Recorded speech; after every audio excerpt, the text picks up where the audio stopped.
আপনারা জানেন যে আমরা বলেছিলাম যে 31শে অক্টোবর 2025 তারিখে যাদের বয়স 18 হয়েছে এবং যারা নিবন্ধন নিয়েছেন তারা ভোটার তালিকা অন্তর্ভুক্ত। এই সংখ্যাটা আমরা আপনাদেরকে জানানোর জন্যই আজকের এই উদ্যোগটা। আমাদের এই হিসাবে অনুযায়ী বর্তমানে বাংলাদেশের ভোটারের সংখ্যা হচ্ছে 12,76,12,384। I repeat, 12,76,12,384। এর মধ্যে পুরুষ ভোটারের সংখ্যা হচ্ছে 6,47,60,60,382। 6,47,60,382।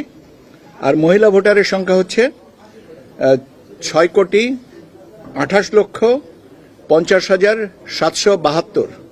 6,28,50,772।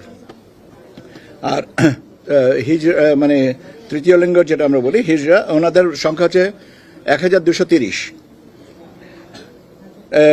পুরুষ এবং মহিলা ভোটারের এখন সংখ্যাগত পার্থক্য হচ্ছে পুরুষের ভোটারের সংখ্যা বেশি, 19,09,610 জনা।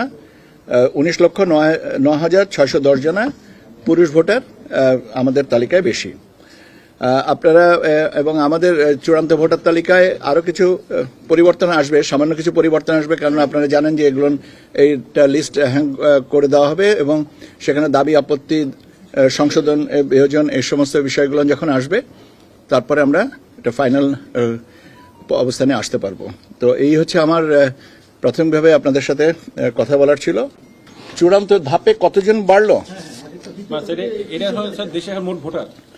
হ্যাঁ, দেশের মোট ভোটার এখন এই পর্যায়ে মানে আমরা যে 1 সেপ্টেম্বর থেকে আমরা 31 অক্টোবর পর্যন্ত এটা বেড়েছে 13,04,880 জন। 13,04,880 জন এই সংখ্যাটা বেড়েছে ভোটার তালিকায়। যে 31শে অক্টোবর পর্যন্ত বর্ধিত করার সুবাদে এটা বেড়েছে আর কি 13,04,880 জন। প্রথম সেপ্টেম্বর 1 সেপ্টেম্বর থেকে 31 অক্টোবর, মানে 2 মাসে। আমি রাজনৈতিক কোনো দলের কোনো ব্যাপারে মন্তব্য করি না, এটা অতীতেও বলেছি। আমাকে দয়া করে এই ধরনের কোনো প্রশ্ন করে বিব্রত। রাজনৈতিক দলের সাথে আমরা অর্ডিন্যান্সটা যেটা আরপিও সংশোধনের এবং আচরণ বিধিমালার, রাজনৈতিক দল এবং প্রার্থীদের আচরণ বিধিমালার এই গেজেটটা না পাওয়া গেলে আসলে অর্থবহ আলোচনাটা করা সম্ভব হবে না। তো সেই জন্যই অপেক্ষায় আছি, এটা পেলেই আমরা এই কাজটা শুরু করে দেব।